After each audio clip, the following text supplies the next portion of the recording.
Welcome to నాంసరి. ముందుగా నేను కందిపప్పు ఒక గ్లాస్ తీసుకొని ఒక 2-3 సార్లు బాగా క్లీన్ చేసుకొని నీళ్ళు వేసేసుకున్నా. అలాగే ఇందులోకి మునగాకు క్లీన్ చేసి పెట్టుకున్నటువంటి మునగాకు వేసేసుకొని మనం బాగా ఉడికించుకోవాలి. మునగాకును మనం ఎప్పుడైనా ఏ సీజన్లో అయినా తీసుకోవచ్చు, ఎప్పుడైనా తీసుకోవచ్చు. మనకి హెల్త్ కూడా చాలా మంచిది. కొద్దిగా పసుపు వేసుకొని మొత్తం అంతా బాగా ఉడికించుకోవాలి.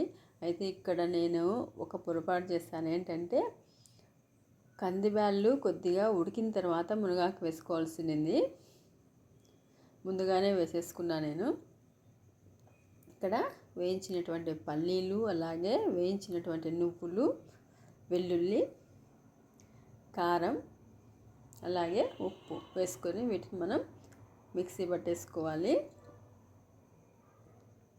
చన్నీలాగా బరకగా మిక్సీ పట్టుకోవాలి.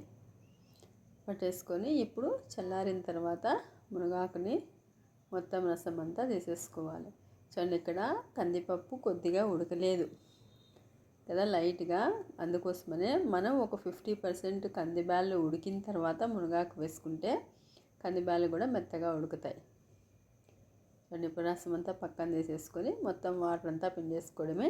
ఇక్కడ నేను పోపు కానీ ఏం వేయలేదు, డైరెక్ట్గా తీసేసుకుంటాను. మీరు కావాలనుకుంటే పోపు పెట్టుకోవచ్చు. అందులోకి ఉల్లిపాయలు, పచ్చిమిర్చి అన్నీ వేసుకొని పెట్టుకోవచ్చు.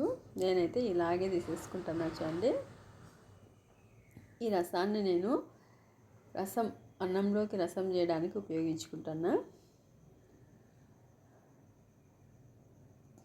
ఇప్పుడు మనం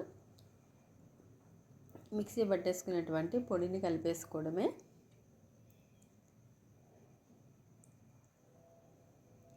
మనము ఈవినింగ్ టైం స్నాక్స్కైనా తీసుకోవచ్చు, చాలా బాగుంటుంది.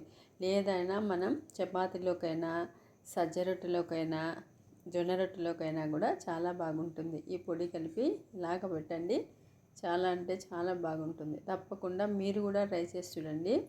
మనకి మునగాకు అంటేనే సర్వరోగ నివారణి. మనకి తెలియనటువంటి ఎన్నో రోగాలను నయం చేసేటువంటి కెపాసిటీ ఉంది. కాబట్టి మనకి ఎప్పుడు మునగాకు అందుబాటులో ఉన్నా, అంటే ఎప్పుడు మనకి దగ్గరలో ఉంటే మనం తెచ్చుకుంటాం. అప్పుడు కంపల్సరీగా ట్రై చేయండి, తినండి, బాగా ఉంటుంది. హెల్త్కి కూడా చాలా మంచిది. ఇలాగ మనం ఈవినింగ్ టైం పెట్టినా కూడా ఈజీగా తినేయచ్చు. పిల్లలకి కూడా అలవాటు చేయొచ్చు. ఇలాగ అలవాటు చేసామంటే పిల్లలు కూడా హెల్తీగా ఉంటారు. అలాగే ఏదైనా డైజెషన్ ప్రాబ్లం ఉంటే కూడా ఈ ఆకు తినడం మూలంగా మనకి డైజెషన్ ప్రాబ్లం కూడా ఆటోమేటిక్గా కంట్రోల్ అవుతుంది. ఉల్లిపాయ ముక్కలు మీకు ఇష్టమైతే వేసుకోవచ్చు, లేదంటే స్కిప్ చేసేసుకోవచ్చు. అలాగే నా వీడియో నచ్చితే లైక్ చేయండి, షేర్ చేసి సబ్స్క్రైబ్ చేసుకోండి. Thank you for watching.